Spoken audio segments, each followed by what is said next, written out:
Très cher développeur .NET, je te souhaite la bienvenue dans cette vidéo où est-ce qu'on va continuer notre exploration des fondamentaux de la partie .NET Aspire. Dans la vidéo précédente, on avait mis en place le service defaults. C'est une brique essentielle pour comprendre comment Aspire récupère un ensemble de données de nos applications serveurs. Si tu ne l'as pas vu, je te renvoie vers celle-là avant de poursuivre. Dans cette vidéo, on va mettre en place le tant attendu dashboard. Mais avant toute chose, si tu aimes ce que je fais et que tu veux soutenir mon travail, n'hésite pas à lâcher ton pouce bleu sous la vidéo.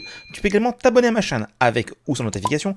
Si tu veux plus de contenu autour des techno.net, tu peux devenir un membre premium de cette chaîne. Tu as un bouton rejoindre sous la chaîne qui te permet de devenir membre premium à base d'une contribution mensuelle où tu auras accès à mes vidéos que j'appelle mes vidéos privées, qui sont des trucs et astuces depuis de mes 14 ans d'expérience autour des techno.net.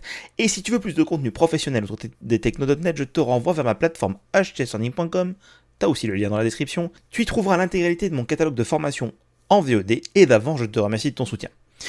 On va pas se le cacher, depuis que .NET Aspire est sorti, tout le monde ne parle que de lui. De qui je veux parler? Du dashboard, bien sûr. C'est vraiment l'élément central. Parce qu'en fait, oui, on a un petit problème ici. Alors, dans la vidéo précédente, on a mis en place les services defaults qui permettent de mettre en place des éléments communs à nos applications et de les rendre plus communicants, plus résilients. Mais on n'exploite pas ces données, ce qui veut dire que l'application veut communiquer, mais elle ne sait pas vers où. Bien entendu, ce n'est pas un cours sur la télémétrie. Ici, on ne va en aucun cas brancher de service externe. On va, brancher ce fameux dashboard Aspire, qui est d'ailleurs fait en Blazor, pour aller collecter ces informations et les afficher de façon bien pratique. Petit historique juste avant de faire ça, le dashboard, tout à la base, quand j'étais dans les toutes premières réunions de travail de .NET Aspire, était censé être un outil qui n'était que pour le développeur et que interne. Et petit à petit, il a pris de plus en plus d'ampleur, à tel point que si tu le souhaites, tu peux le lancer de façon standalone. Je te mets à l'écran la capture de la commande si tu veux le lancer par exemple dans un conteneur. Nous ici, on va vraiment le faire par code parce que c'est clairement ce qu'on a besoin dans notre cas. Donc je vais rajouter ici un nouveau projet et ce nouveau projet, Aspire 9, sera non pas Starter App, non pas Empty App, mais le fameux App Host qui est donc l'orchestrator. Parce que oui, ce dashboard, c'est en fait la mise en place de l'orchestrateur, du chef d'orchestre qui va être capable de lancer nos applications, mais également d'aller récupérer les informations et d'aller voir ce qu'il y a dedans. On va le découvrir ensemble. Donc ici, je vais mettre un forecast dashboard. Je fais suivant, je le laisse en .NET 9, je fais create. Et donc, ce dashboard qui est ici, on peut le voir où est-ce qu'il est ici, il a une icône déjà différente des autres. On voit qu'on retrouve le fameux petit triangle, la petite pyramide de .NET Aspire. Et ce dashboard va avoir besoin des projets qui m'intéressent pour pouvoir justement les lancer. Donc je vais faire le lien avec l'API, je vais faire le lien avec l'application Blazor. Et comme ça, en fait, ici, je peux déterminer que c'est lui le projet de démarrage. Alors là, j'ai juste fait les liens, ce qui veut dire que ici, si je vais dans les projects, ils sont bien en tant que référence, mais ça ne veut pas dire pour autant que le dashboard sait quel projet lancer. Si je vais ici dans le programme.cs, on peut voir qu'il est très sommaire. J'ai ce qu'on appelle une distributed application, donc une application distribuée. En bref, ce n'est pas une application monolithique unique, c'est une application qui est composée de plusieurs parties, donc ici d'une application serveur et d'une API. Donc, ce qu'on va faire, c'est qu'on va lui dire, eh bien, dans ce dashboard, en tant qu'orchestrateur, je veux rajouter l'application Blazor, mais aussi l'API, et je veux que tu les exécutes et que tu les monitores. C'est ça qui est important. Donc ici, on va faire, par exemple, Blazor app est égal à builder.add_project, et là, il va nous demander quel est le projet qu'on veut ajouter et quel est son petit nom. Alors ici, par exemple, je peux l'appeler frontend. Et donc, en toute logique, var API app est égal à builder.addProject. On ne sait pas encore comment on va faire. Et là, on va appeler backend. Alors vous allez me dire, bah c'est simple, tu supprimes ça et donc du coup ça devrait marcher. Mais non, il faut bien un tproject qui est de type eProject metadata. Alors qu'est-ce que c'est que cette chose? En fait, on a vraiment beaucoup de chance parce que Aspire est là pour simplifier la vie des développeurs. C'est le rôle principal de cet outil presque magique, j'ai envie de dire, parce qu'il va nous simplifier la vie, et le simple fait d'avoir dit « j'ajoute mes projets Blazor et API en tant que référence dans Aspire », il a automatiquement, par le biais d'un source générateur, créé des références, à tel point que si je tape projects, on peut voir que j'ai un espace de nom, je peux faire point et je retrouve ici mes projets que j'ai liés dans Aspire. Donc, pour la partie front-end, c'est Blazor Forecast App, et pour la partie back-end, alors s'il me laisse bien copier parce que là avec les tooltips il est un peu pénible, donc ici ça va être Forecast API. Et comme on peut le voir, c'est vachement simple de faire ça.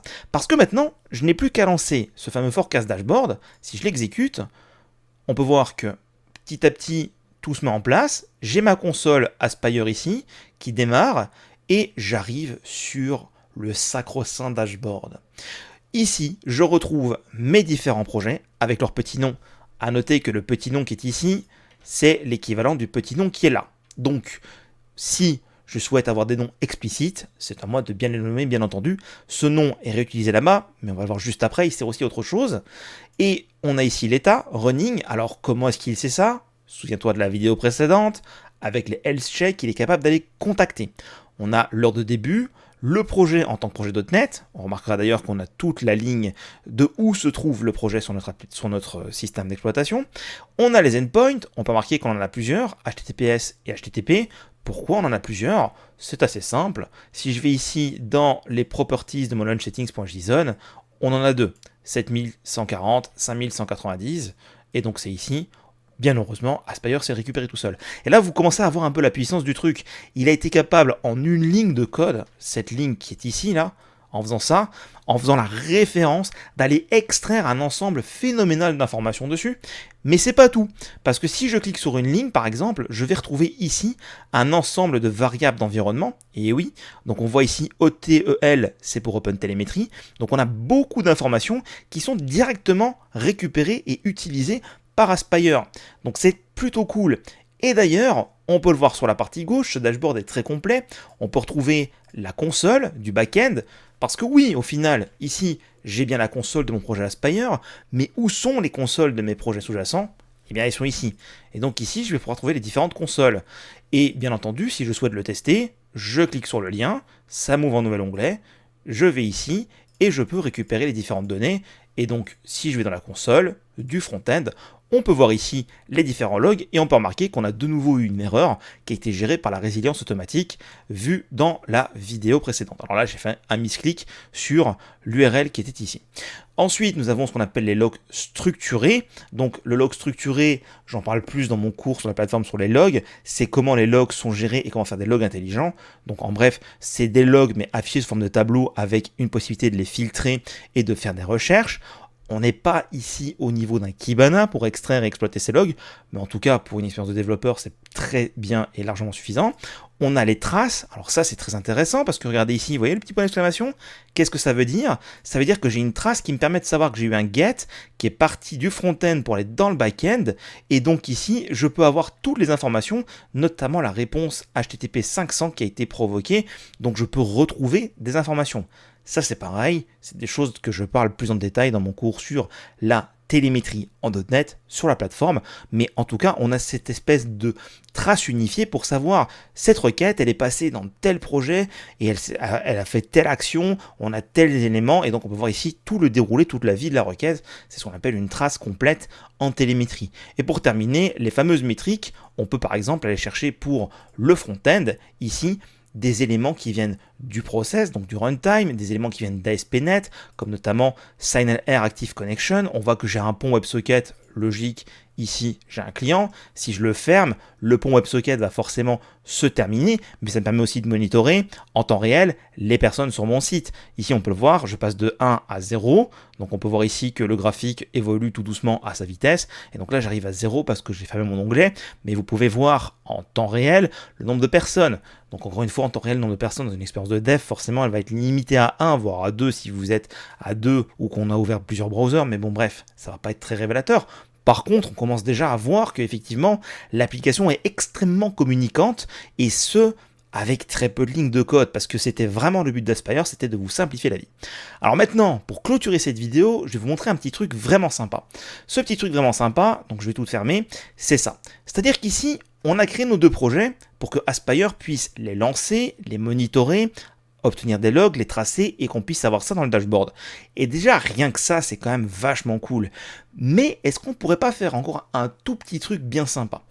Revenons sur la façon dont on travaille en .NET quand il s'agit de partir d'une application front pour communiquer avec une application back. Bien entendu, pour que cela puisse se faire, il faut forcément que le front ait l'URL du back en tant que base URL. Peut-être que vous l'avez déjà remarqué, mais si je vais dans le programme.csv de mon application, on peut voir que à cet endroit-là du code que je viens de mettre de surligner, j'ai donc un forecast service qui est un client HTTP. Et ce client HTTP, je le configure en définissant la base address. Et la base address vient de la configuration. La configuration, c'est le appsettings.json qui est ici. Et j'ai donc la récupération de cette valeur en tant que chaîne de caractères dont je me sers pour faire une URI afin d'affecter la base address de mon client HTTP. C'est plutôt cool, mais c'est un petit peu insuffisant. Alors insuffisant, et surtout ça pourrait être amélioré grâce à Aspire de façon extrêmement simple. Pourquoi? Parce qu'en fait, ici, je suis obligé de gérer moi-même ces URL, et quand j'ai une sphère de services et que je dois avoir par exemple 10 services, et que chaque service connaît chacun des autres services, forcément ça va me forcer à avoir des tonnes d'éléments de configuration, puis il suffira que un change d'URL, et il faudra penser à le changer avant de mettre en prod, ainsi de suite. Avec Aspire, je peux faire ça super simplement. En fait, tellement simplement qu'on va simplement le supprimer de la configuration. Alors là, si je fais ça, forcément, ça ne marche plus, parce qu'ici, je ne récupère pas la configuration, mais je vais le supprimer aussi. Pourquoi? Parce qu'en fait, je vais mettre ici HTTPS plus HTTP. Qu'est-ce qu'il fait? Qui c'est qui met un plus? Je vais en parler juste après. 2 points // et je ne vais pas mettre d'IP. Je ne vais pas mettre de nom de domaine que j'aurai acheté au préalable, non. Je vais aller ici et je vais récupérer le nom du projet qui m'intéresse, donc backend, pour le mettre ici. Si tu as suivi mon cours sur Docker et Kubernetes, ça te rappelle peut-être quelque chose quand on fait notamment le Docker Compose. Quand on fait le Docker Compose, par défaut, il y a une entrée DNS qui est créée dans l'écosystème, le réseau de conteneurs, qui porte le nom de ton service. De telle sorte que les autres services dans le même réseau puissent contacter celui-ci par le biais de ce petit nom enregistré dans le DNS de ce réseau privé. Et ben tu sais quoi? C'est exactement ce que fait Aspire pour toi quand tu fais ça. Alors attention, c'est pas automatique. Là où est-ce qu'on pourrait se dire, oui, bah c'est bon, j'ai ajouté mes 2 projets, je lance. Eh bien, si on essaye, on va avoir une mauvaise surprise. Pourquoi? Parce que, bien que, effectivement, je pourrais avoir ces notions de DNS, si je lance mon front-end d'ici, que je vais là, ça ne marche pas. Il ne connaît pas back-end. Il ne connaît pas back-end. D'ailleurs, si je vais dans la console, que je vais dans le front-end qui est ici, j'ai une exception qui, en fait, si je remonte, il me dit qu'il ne connaît pas aucun host de type back-end n'est connu. Pourquoi? Parce que je n'ai pas créé de lien, je n'ai pas créé de réseau entre les deux. Comment on fait un réseau? C'est assez simple, je vais intervertir l'ordre, donc je dis que je crée un back-end, je dis que je crée un front-end, et je vais utiliser la méthode withReference en utilisant la référence de API app, comme ceci. En bref, je crée un front-end qui est une référence vers le back-end. Et comme ça, mon front-end est au courant de l'enregistrement du projet du back-end et je peux donc utiliser son petit nom dans la partie HTTP. Et là, si je relance, que je vais sur mon front-end, que je vais dans Weather, ça marche tout seul et j'ai donc non plus une IP de développement temporaire, mais un lien. Et ce qui est super avec ça, ça veut dire tout simplement que le lien que j'ai fait là par code qui marche dans mon environnement de développement local sera aussi exploité plus tard, quand on verra qu'on peut prendre cette configuration pour l'exporter, pour la mettre sur un fournisseur cloud type Azure. Je n'aurai pas besoin de me prendre la tête, il y aura directement le lien. Vachement cool. Maintenant, avant de clôturer cette vidéo, la petite chose qui pourrait peut-être avoir choqué certains d'entre vous, c'est ça. HTTPS plus HTTP, qui c'est qui fait ça? On remarquera par ailleurs que ça marche déjà comme ça, donc forcément, il y a un petit truc derrière. En fait, c'est le client HTTP en ASP.NET qui est assez futé. Ça veut simplement dire, tente de faire l'appel en HTTPS, et si jamais ça ne marche pas, fallback sur HTTP, donc de façon non sécurisée, pour atteindre cet objet. Bien sûr, ici, vu que les 2 projets sont en HTTPS, j'aurais pu me contenter d'HTTPS et ça aurait marché très bien, mais j'en profitais pour vous partager cette petite astuce qui vous permet de créer des URL un peu plus résilientes elles-mêmes, ou est-ce qu'on aurait même carrément un fallback sur le scheme, donc sur HTTPS versus HTTP, même si de nos jours, en HTTP, sur la partie publique, on ne le fait plus. Par contre, si c'est de l'intranet, si c'est à l'intérieur de la même infrastructure, on ira à fond sur HTTP. Donc, et bien maintenant, ce qui va nous rester à voir dans une prochaine vidéo, et on y reviendra petit à petit, c'est comment est-ce que je peux, avec maintenant cet écosystème vachement complet, vachement intéressant, rajouter des éléments complémentaires, des composants, des bases de données, des caches et tout ça, pour enrichir mon expérience de développement sans vraiment me compliquer la vie. Eh bien, avec Aspire, tu verras que c'est un jeu d'enfant, et ça, je t'en parle dans une prochaine vidéo. D'ici là, porte-toi bien, et je te dis à très bientôt pour une prochaine vidéo autour des technos.net.